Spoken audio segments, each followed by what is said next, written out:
Welcome back to our channel Info 366. இன்னைக்கு என்ன இன்ஃபர்மேஷனோட நான் உங்களை வந்து சந்திக்கிறேன் அப்படின்னா, சோசியல் மீடியால இப்ப எல்லாராலையும் பரபரப்பா பேசப்பட்டு இருக்க ஒரு விஷயம், ஜானி சின்ஸ் அவருக்கு என்னாச்சு, அவர் எங்க போனாரு, அங்க என்ன மாதிரியான ரெஸ்ட்ரிக்ஷன்லாம் இருந்தது, ஆக்சுவலி என்ன நடந்துச்சு, இதை பத்தியெல்லாம் நீங்க முழுசா தெரிஞ்சுக்கணும் அப்படின்னா இந்த வீடியோவை ஸ்கிப் பண்ணாம ஃபுல்லா பாருங்க. உங்கள நிறைய பேருக்கு தெரிஞ்சிருக்கும் ஜானி சின்ஸ் யாரு அப்படின்னு சொல்லிட்டு. அந்த அளவுக்கு அவர் ரொம்பவே ஃபேமஸான ஒருத்தர் தான். அவர் வந்து நம்ம நார்மலா எப்படி காலேஜ் போனோமோ அந்த மாதிரி தான் காலேஜ்லாம் போயிருக்காரு. அதுக்கப்புறமா காலேஜ்லாம் முடிச்சுட்டு கன்ஸ்ட்ரக்ஷன் ஃபீல்டுலையும் ஒர்க் பண்ணிருக்காரு. ஜிம்ல வந்து ட்ரைனராகவும் இருந்திருக்காரு. அது மட்டும் இல்லாம 2006 அவருக்கு வயசு வந்து ஒரு 28 இருக்கும். அப்பதான் இந்த ஆபாச பட நடிகர் அந்த ஒரு தொழில வந்து அவர் ஈடுபடுறாரு. இது வந்து நீங்க வந்து கலாய்க்கிறதுக்காகவோ இல்ல அவரை கேவலமா பேசணும் அப்படிங்கிறதுக்காகவோ இல்ல. அது வந்து அவரோட ப்ரொஃபஷனல், அது வந்து அவரோட பர்சனல். அவர் வந்து அந்த தொழில வந்து இருக்காரு. அவர் வந்து ஏன் இந்த அளவுக்கு இப்ப எல்லாராலுமே தெரிஞ்சு இவ்வளவு ஃபேமஸா இருக்காரு அப்படின்னா, அதுக்கு முக்கியமான காரணம் அவரோட கெட்டப் சேஞ்ச் அப்படின்னே சொல்லலாம். அவர் என்ன மாதிரியான கெட்டப்லாம் போட்டிருக்காரு அப்படின்னா, டாக்டர், பிளம்பர், இந்த மாதிரி ஏகப்பட்ட கெட்டப்லாம் வந்து போட்டிருக்காரு. அதனால அவருக்கு இந்தியால வந்துட்டு அவருக்குனே ஒரு ஏகப்பட்ட ஃபேன் பேஸே இருக்காங்க அப்படின்னு தான் சொல்லணும். சரி, மேட்ருக்கு வருவோம். இப்போ முக்கியமான ஒரு விஷயம் என்ன அப்படின்னா, ஜானி சின்ஸ் அவர் வந்து எகிப்து பிரமிடை சுத்தி பார்க்கறதுக்காக அங்க போயிருக்காரு. அவருக்கு அங்க பயங்கரமான ஒரு விபரீதம் நடந்திருக்கு. அது என்ன அப்படிங்கறத தெரிஞ்சுக்கிறதுக்கு முன்னாடி இந்த எகிப்து பிரமிடை பத்தியும் அங்க இருக்க ரெஸ்ட்ரிக்ஷனை பத்தியும் நம்ம தெரிஞ்சுக்கலாம். இந்த எகிப்து பிரமிடை எதுக்காக வந்து கட்டுனாங்க அப்படிங்கறத பாத்தீங்கன்னா, அங்க இருக்க எகிப்து மன்னர்கள் அவங்களோட உடம்பு, அது மட்டும் இல்லாம அவங்க யூஸ் பண்ண தங்கங்களை எல்லாம் பாதுகாக்கிறதுக்காக தான் இப்படி ஒரு பிரம்மாண்டமான ஒரு கல்லறையை வந்து அவங்க கட்டியிருக்காங்க. இந்த கல்லறையை எவ்வளவு கற்களை கொண்டு கட்டினாங்க அப்படிங்கிறது தான் ரொம்பவே ஆச்சரியமா இருக்கு. 23 லட்சம் கற்களை கொண்டு கட்டியிருக்காங்க. ஒவ்வொரு கல்லுமே வந்து 2ல இருந்து 50 டன் எடை வந்து இருக்கு அப்படின்னு சொல்றாங்க.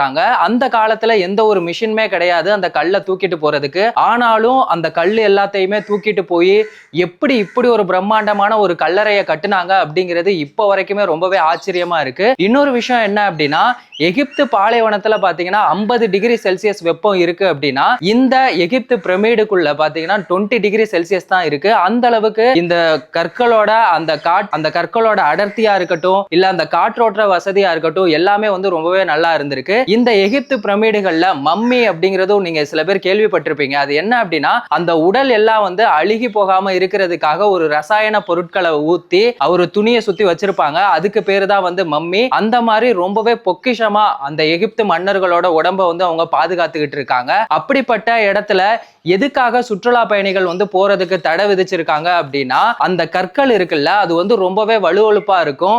சப்போஸ் ஸ்கிப்பாயி யாராவது கீழே விழுந்துட்டாங்க அப்படின்னா கண்டிப்பா அவங்களுக்கு மரணம் தான் ஏற்படும். அதனாலேயே அங்க போறதுக்கு யாருக்குமே வந்துட்டு அனுமதி கிடையாது. இன்னொரு விஷயம் என்ன அப்படின்னா, அங்க சுற்றுலா தலத்துக்கு போற மக்கள் என்ன பண்றாங்க அப்படின்னா, அந்த கற்கள்ல தேவையில்லாம கிறுக்கிறது, குப்பைகளை அதிகமா போடுறது, இந்த மாதிரி ஏகப்பட்ட விஷயங்கள் பண்ணதுனாலதான் எகிப்து அரசு என்ன பண்ணிருக்காங்க அப்படின்னா அங்க வந்து தடை விதிச்சிருக்காங்க. அந்த ஒரு இடத்துக்கு தான் இப்ப ஜானி சின்ஸ் அவர்கள் வந்து போயிருக்காரு.